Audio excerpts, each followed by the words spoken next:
Jangan lupa like, komen, dan subscribe channel YouTube TVRI Bengkulu dan nyalakan lonceng notifikasinya.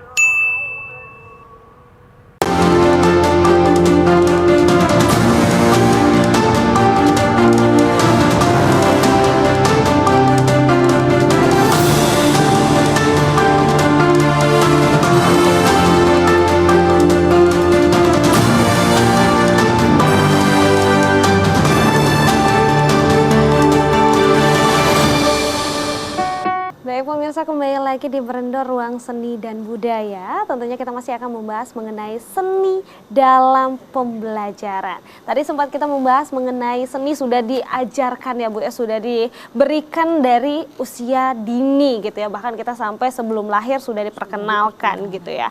Nah tapi kalau untuk bakat dan skill, mungkin Ibu Yuliat dulu nih aku mau tanya. Untuk bakat dan skill itu apakah sudah terlihat Bu dari dia usia dini atau seperti apa nih? Iya. Untuk bakat dan skill itu sebenarnya sudah ada. Sejak dari kecil itu mereka sebenarnya sudah ada membawa bakat, sudah membawa bawaan lahirnya. Ini bisa jadi karena faktor keturunan atau faktor lingkungan gitu. Ini sangat mempengaruhi sekali untuk jiwa-jiwa seni seseorang. Nah, untuk bakat ini bisa muncul dan tidak munculnya tergantung dari diri kitanya sendiri. Kalau untuk menjadi seorang seniman profesional atau menjadi seorang seniman yang benar-benar bergelut di bidang seni, otomatis harus diasah bakatnya itu. Nah, harus diasah. Diasahnya itu tidak mungkin hanya dengan belajar biasa saja, tapi harus dengan masuk ke sekolah-sekolah atau belajar di sekolah atau masuk ke sekolah tertentu di bidang seninya, yang khusus seninya ya, seperti di STSI di Padang, di Bandung, dan banyak sekolah-sekolah seni itu ini akan lebih mengarahkan bakatnya agar lebih muncul dan bisa menjadi talent-talent yang benar khusus yang mereka inginkan. Ya, inginkan. Kemudian ada lagi bakat ini yang tidak masuk ke di sekolah-sekolah tinggi atau tidak di bangku sekolah, itu bakat yang dibawa secara otodidak. Nah, yang bakat otodidak ini biasanya dipengaruhi oleh lingkungan dan bawaan keturunan. Jiwa seninya dari orang tua sudah ada. Jadi tanpa mereka sadari bahwasanya mereka itu ahli di bidang itu, tapi bisa membuat itu, seperti pelukis-pelukis jalanan. Pelukisan jalanan itu mereka tidak belajar di dunia pendidikan formal, tapi mereka belajar secara otodidak dan memang itu adalah anugerah dari Tuhan. Ya, bawaan. Tapi ini pasti ada kemauan dari diri ya Bu? Iya, asal diasah, dikembangkan,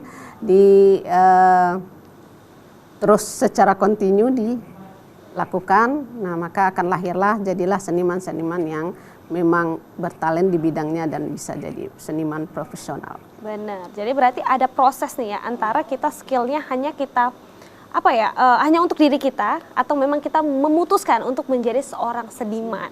Nah, kalau untuk Ibu Sisi sendiri nih melihat anak-anak yang ada yang memutuskan untuk menjadi seniman dirinya sendiri, tapi ada juga yang kayak mau menjadi seorang seniman yang besar nih. Itu seperti apa sih mungkin proses mereka untuk menjadi seorang seniman dan seniman yang the real seniman? Baik, sebetulnya betul kata Ibu Yuliat, kita sudah dianugerahi bakat masing-masing. Kebetulan kita masuk sekolah terutama mungkin udah mulai memilah itu di SMP. Karena di SMP kelas 9 itu sudah kita mulai melaksanakan pagelaran seni. Benar. Sebetulnya tujuan pagelaran seni itu untuk membimbing anak-anak tersebut bahwa kamu ini bakatnya di tari loh, yang ini bakatnya di musik loh. Sebetulnya itu udah menggiring gitu, udah mendorong bahwa anak tersebut ada bakat di tari ataupun di musik. Tinggal kita balikan lagi kepada siswanya, kepada siswinya. Kalau memang mau memperdalam, mau menjadi seorang seniman, ya memang betul butuh proses yang begitu panjang. Karena apa? Mentalnya harus ditempuh. Kemudian ilmunya pun. Ilmu tidak hanya membaca buku. Seni ini apalagi lapangan loh. Bukan lagi hanya di dalam buku, tetapi di luar. Bukan hanya di internalnya, tetapi eksternalnya. kita bagaimana komunikasinya, belajar ke ini, belajar ke itu termasuk proses. Apabila siswa tersebut memang mau berkecimpung di bidang seni, baik seni musik, seni tari, ataupun seni teater, silahkan aja. Karena di situ terbentuklah sikap atau kepribadian anak tersebut. Saya ini kayaknya bagusnya di senang dinyanyi, berarti geluti aja vokal, suara. Kemudian ikut manggung, kelak dulu bayaran. Benar. Penting mental saya dulu lah. Belajar proses. Kalau uang tuh bukan nggak butuh, salah kalau kita nggak butuh uang, tetapi bukan nomor satu uang. Kita uji mental dulu, mampu nggak saya di depan, melihat kamera begini, kemudian bagaimana ditonton orang, kalau salah bagaimana, itu yang sangat perlu untuk Diasah ya, diasah benar. Karena apa? Kalau kita terjatuh, kalau sudah jatuh, nggak bisa bangun lagi, itu yang bahayanya. Benar sekali. Bukan berarti saya sebagai guru nggak pernah salah, banyak saya juga salah. Saya pernah jadi dirijen, saya salah. Pertama saya down, tapi saya balikan. Manusia loh yang salah ini, bukan malaikat. Kita coba lagi, oh ternyata bisa. Dulu saya mau ngambil S2, umur saya udah 55, mungkin saya ngambil S2. Tapi dengan kemauan, harus bisalah, kok orang juga bisa, ternyata tercapai juga. Nah itu termasuk ke dalam bagaimana kita mau mengefus belajarnya.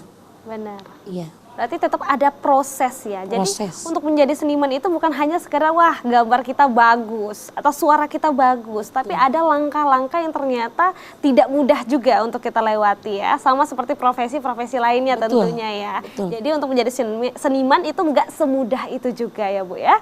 Nah juga kalau untuk tadi kan sempat dikatakan skill itu kan anugerah dari Tuhan. Tapi kalau skill seni itu apakah memang seluruh anak memiliki ataukah memang ada beberapa anak mungkin di lapangan ya Bu ya, di beberapa anak yang memang tidak memiliki skill seni itu sendiri Bu? Sebenarnya balik lagi ke masalah bawaan lahir ya. Secara naluriah, secara lahiriah itu seni itu sudah ada dari lahir. Cuman itu balik tadi diasah atau tidaknya, makanya lahirlah skill. Nah, skill ini berarti kan kemampuan yang sudah bagus gitu, itu ya skill. Nah, seni ini bagi orang yang biasa-biasa saja sebenarnya ada, tapi tidak menjadi skill karena itu tadi tidak diasah. Nah, bagaimana biar bisa jadi sebuah skill, jadi kemampuan yang bagus, yang sesuai, yaitu tadi diasah, selalu dicoba, maka lahirlah skill yang diinginkan sesuai dengan bawaannya gitu. Jadi pada dasarnya semua manusia itu sudah ada sebenarnya jiwa seninya, tergantung dia mengasahnya atau tidak. Karena setiap manusia kenapa disebutkan kalau dia sudah mempunyai jiwa seni, contoh tanpa disadarinya, sering anak-anak apapun dia paling sering senang itu melihat yang indah-indah, senang melihat yang cantik-cantik, senang mendengar musik-musik. Anak kecil saja masih umur sekitar 4 tahun, 5 tahun itu alangkah senangnya mendengar musik, joget. Itu adalah jiwa seninya sebenarnya. Jiwa seninya sudah lahir. Tapi apakah nanti dia jadi penari? Itu tidak. Belum tentu ya. Nah, jadi dari kecil itu memang sebenarnya setiap manusia sudah dibekali, sudah ada jiwa seninya. Karena otak kita kan menurut ilmuwan itu ada dua ya. Ya, otak kiri dan otak kanan. Mana dia mau memilih mendominankan kanannya atau kirinya gitu. Jadi sudah ada dari kecil. Jadi kembali lagi ke individunya masing-masing ya Bu ya. Nah tapi kalau sekolah sendiri nih, kita kembali lagi dengan pembelajaran sekolah nih. Mungkin Ibu Sisi mungkin bisa bantu saya jawab nih. Pertanyaan saya adalah sekolah itu kan kita lebih identik ke akademik. Mungkin untuk olahraga ataupun seni itu kan hanya berapa persen ya Bu ya. Itu seperti apa sekolah memberikan pembelajaran seni kepada siswa-siswanya? Ya baik, setiap sekolah guru kesenian itu kan selalu pasti ada lah. Nah tetapi hanya sebatas pembelajaran pendidikan saja. Makanya di sekolah kita ada yang disebut dengan ekstrakurikuler. Baik. Nah, bagi siswa-siswi yang memang benar-benar berbakat di bidang seni, tari, ataupun musik, yaitu tadi, setelah pulang sekolah, ayo nak, sebetulnya sebelum ke sini saya tadi udah melatih vokal dulu. Baik. Sembari ya Bu ya. Kebetulan saya ini sebagai pelatih juga vokal kan, ya udah ikut latihannya. Anak yang memang basically-nya di vokal, dia mau, Bu saya mau ikut vokal, silahkan nak. Kita kasih minimal dasar dulu. Ayo nak, menghafal lagu nasional. Di mana salahnya, bagaimana notnya. Kemudian yang ekskul tari, Bu kami mau ikut ekskul tari silahkan. Ada kebetulan kawan. Jadi setiap mungkin pulang sekolah, kami di sekolah itu udah menyiapkan selain olahraga, kemudian ada seninya, mungkin kebetulan ya ke sekolah kami ini juga dapat bos kinerja. Itu dari mana tercetusnya bos kinerja? Itu dari prestasi-prestasi yang timbul di sekolah. Terutama kami kebetulan SMP 2 agak lumayan banyak dapatnya. Karena apa yang selalu kami kirim dengan dari ke pusat, dari olahraganya. Olahraga bermacam-macam. Panah kemarin tiap minggu itu yang lomba, apalagi wushu. Minggu kemarin kita bertemu lagi juga di sini. Wushu, taekwondo itu sampai 5-6, cabang renang sampai berpuluh-puluh, ya kami tiap minggu selalu itu di bidang prestasi olahraga. Kemudian seninya, kebetulan berturut-turut 2 kali kami udah menjuarai FL 2SN tingkat kota 2 kali, ke provinsi kami kalah sekali.